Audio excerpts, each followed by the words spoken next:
Welcome to Rudra cooking. இன்றைக்கி நம்ம சேனலில் அருமையான டேஸ்டான ஒரு ப்ரெட் உப்புமா எப்படி சேர்த்துன்னு நம்ம பார்க்க போகிறோம். செய்யறதுக்கு ரொம்ப ஈஸி, சாப்பிட்றதுக்கு ரொம்ப சுவையாக இருக்கும். கஷ்டப்படாமல் இஷ்டப்பட்டு சமைச்ச சாதாரண சமையல் கூட சரித்திரம் படைக்கும். கரெக்டாக இந்த ப்ரெட் உப்புமா எப்படி சேர்த்துன்னு நம்ம வீடியோக்குள்ளே போய் பார்த்துடலாமா? அப்படியே சேனலையும் சப்ஸ்கிரைப் பண்ணிடலாமா?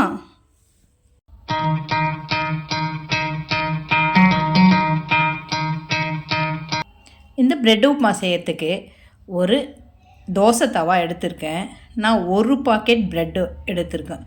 அதை தோசை தவா கொஞ்சம் சூடானதுமே நெய் நல்லா அப்ளை பண்ணிக்கலாம். அப்ளை பண்ணிவிட்டு எத்தனை ஸ்லைஸ் அதில் வைக்க முடியுமோ அத்தனை வச்சு மிதமான சூட்டில் பொன்னிறமாக அதை ரெண்டு பக்கமும் நல்லா ரோஸ்ட் பண்ணி எடுத்துக்கலாம்.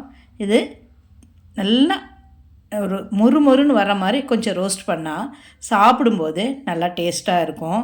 இந்த மாதிரி ஒரு பாக்கெட் ப்ரெட்டும் நம்ம நல்லாவே ரோஸ்ட் பண்ணி எடுத்து வச்சுக்கலாம். கொஞ்சம் சூடு ஆறின பிறகு இந்த மாதிரி எல்லாத்தையும் நம்ம ரோஸ்ட் பண்ணி எடுத்து வச்சுக்கிட்டு கொஞ்சம் சூடு ஆறின பிறகு அதை சின்ன துண்டாக கட் பண்ணிக்கலாம். சின்ன துண்டாக கட் பண்ணால் தான் உப்புமா செய்யறதுக்கு கரெக்டாக இருக்கும். இந்த மாதிரி எல்லா ப்ரெட்டையுமே நம்ம கட் பண்ணி எடுத்து வச்சுட்டு ஒரு மிக்ஸி ஜார் எடுத்துக்கலாம்.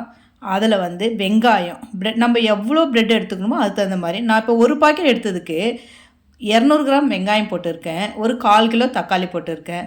ஒரு 6 பச்சை மிளகாய், ஒரு 2 துண்டு இஞ்சி, இதையெல்லாம் சேர்த்து எந்த அளவுக்கு பேஸ்ட்டாக அரைக்க முடியுமோ அந்த அளவுக்கு பேஸ்ட்டாக அரைச்சிக்கலாம். இந்த மாதிரி பேஸ்ட்டாக தான் அரைக்கணும்னு இல்லை, வதக்கி கூட நம்ம சேர்த்துக்கலாம். இப்போ ஒரு கடாய் எடுத்து வச்சுக்கிட்டு அதில் ஒரு 5-6 டீஸ்பூன் எண்ணெய் சேர்த்து கடுகு, உளுத்தம்பருப்பு, சீரகம் சேர்த்துக்கிட்டு ஒரு 10 இருக்கிற மாதிரி கருவேப்பிலை அதில் சேர்த்து பட்டுன்னு பொரிஞ்சதுமே நம்ம அரைச்சி வச்சுருக்க அந்த பேஸ்ட்டை அதில் சேர்த்து கொஞ்சம் நல்லா வதக்கிக்கலாம். வெங்காயம், தக்காளி, இஞ்சிலாம் போட்டிருக்க அந்த பச்சை வாசனை போகிற மாதிரி நல்லா வதக்கிக்கிட்டு இதில் இன்னும் கொஞ்சம் டேஸ்ட்டு சேர்க்கறதுக்கு டொமேட்டோ சாஸ் அது சேர்த்தா இன்னும் டேஸ்ட்டாக இருக்கும். பசங்க இன்னும் விரும்பி சாப்பிடுவாங்க, சுவையாக இருக்கும். நம்ம இதை சேர்த்து அதையும் கொஞ்சம் நல்லா கலந்து விட்டுக்கலாம். இதோடு எல்லாம் சேர்ந்து கலந்து சாப்பிடும்போது அவ்வளோ அருமையாக இருக்கும். இப்போ இதுக்கு கொஞ்சமாக தேவையான அளவு உப்பு சேர்த்துக்கலாம். உப்பு சேர்த்து நல்லா கலந்து விட்டுக்கிட்டு கொஞ்சம் நல்லா திக்காக வந்திருக்கு பாருங்கள்.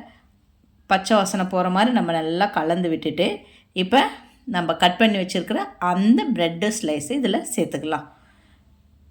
சேர்த்து நல்லா கலந்து விட்டுக்கணும். அந்த ப்ரெட்டில் இந்த கிரேவி, இந்த கலவை நம்ம அரைச்சி வச்சுருக்கிற அந்த கலவை எல்லாம் படுற மாதிரி நம்ம நல்லா கலந்து விட்டுக்கணும்.